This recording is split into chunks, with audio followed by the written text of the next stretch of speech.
Welcome to Democracy Now!, democracynow.org, The War and Peace Report. I'm Amy Goodman. A damning new report and shocking photos have been released by the Department of Homeland Security's internal watchdog.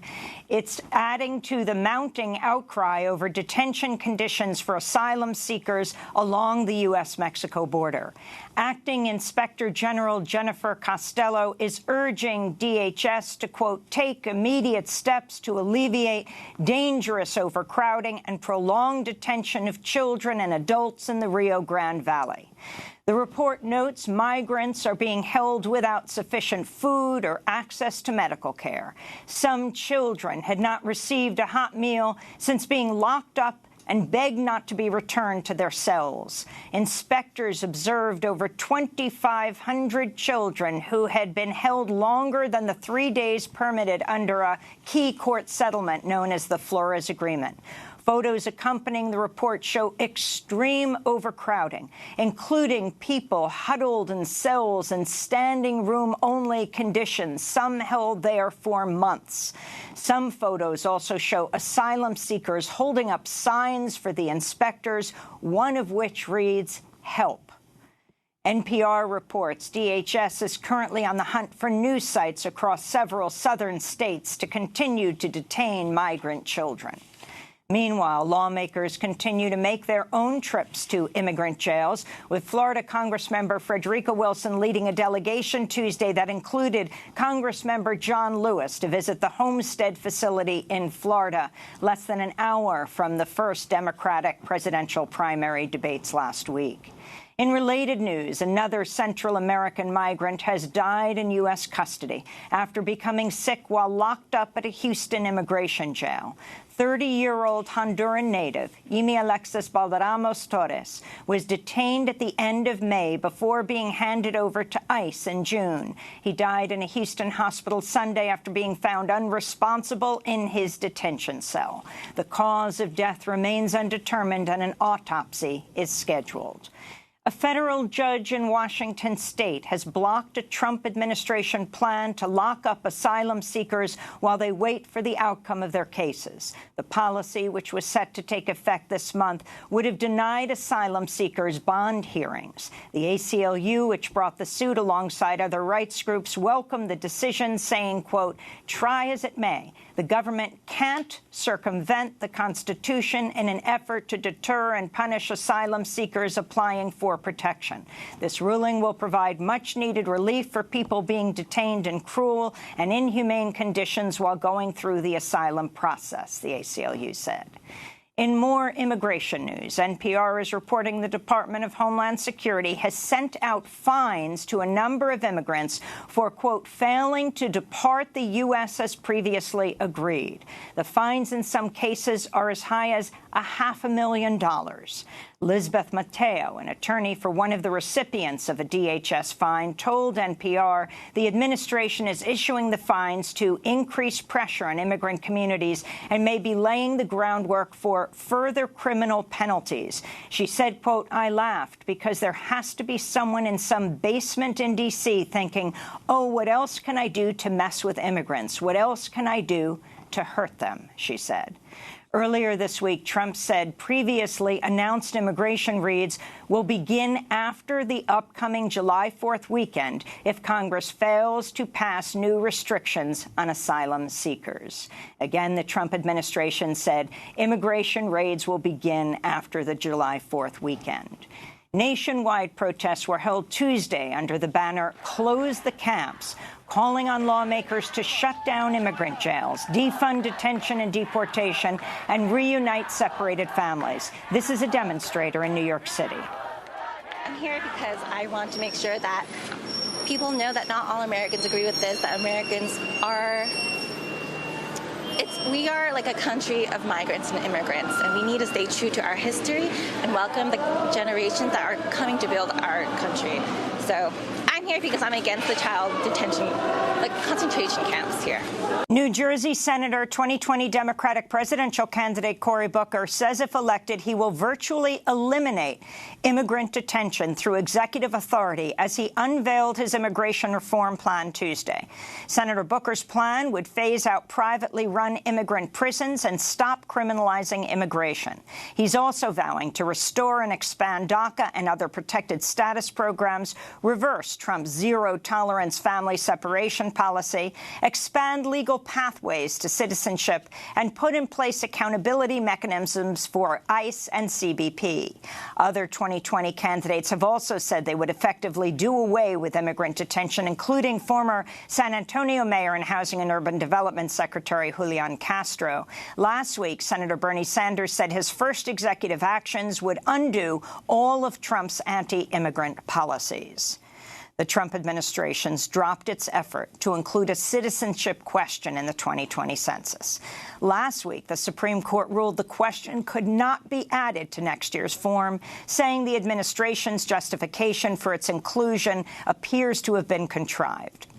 Trump had originally threatened to delay the constitutionally mandated census after the ruling, but the Justice Department confirmed Tuesday that they've given the green light to start printing the forms. The ACLU in 17 states filed a lawsuit to prevent the citizenship question from being added.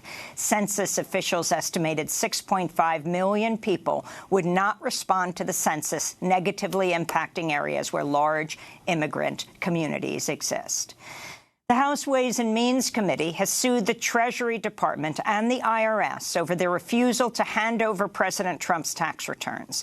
Democrats issued subpoenas for Trump's financial records in May. Trump's legal counsel dubbed the lawsuit presidential harassment and said they would fight it in court. In Libya, an overnight airstrike killed at least 40 people and injured at least 80 others at a migrant detention center near the capital, Tripoli.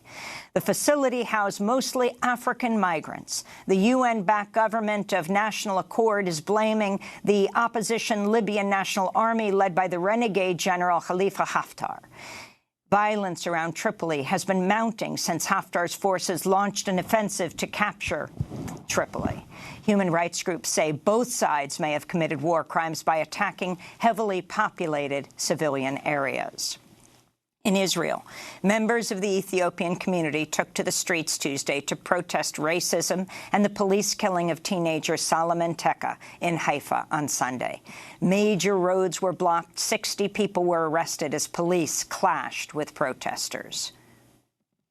The Israeli police aren't learning. There are criminals inside the police force, and the police leadership is unable to condemn them. And it creates not only damage, but also deaths.